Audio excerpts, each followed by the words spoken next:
সব বন্ধুরা মিলে প্ল্যান করলাম সবাই একসাথে নাস্তা করব। তাই তো সকাল সকাল বের হয়ে পড়ি যাত্রাবাড়ি থেকে 15 মিনিটের দূরত্বে ব্রাহ্মণগাঁও নামে এমন একটি জায়গায়।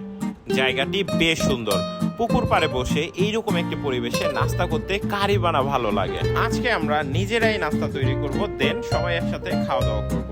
যেহেতু আমরা ওয়েস্টার্ন ব্রেকফাস্ট করতে চাচ্ছিলাম, তাই তো বেঙ্গল মিট থেকে বিফ বেকন, বিফ সসেস ও ব্রাউন ব্রেড নিয়ে নেই। যদিও আমরা বিনসও নিতে চাচ্ছিলাম, বাট স্টোরগুলোতে অ্যাভেলেবেল ছিল না। যাই হোক, প্রথমে আমরা ব্রাউন ব্রেড বাটার দিয়ে ভেজে নেই, এরপর এক এক করে বাকি খাবারগুলো রেডি করছিলাম। খাবার যখন রেডি হচ্ছিল তখন আমাদের ভিতর আবার কেউ কেউ ক্রিকেট খেলছিল। খেলার একটি পর্যায়ে আমাদের বলটি পানিতে চলে যায়। এখানের ছেলেপেলেগুলো পুকুরের ছোট ছোট মাছগুলো দেখাচ্ছিল। অবশেষে আমাদের নাস্তা তৈরি। এইরকম একটি পরিবেশে এইরকম একটি নাস্তা আসলেই অতুলনীয়। এই সম্পূর্ণ প্ল্যানিং এবং রান্নার ফুল সেটআপ ম্যানেজ করছে আমাদের কামাল ভাই।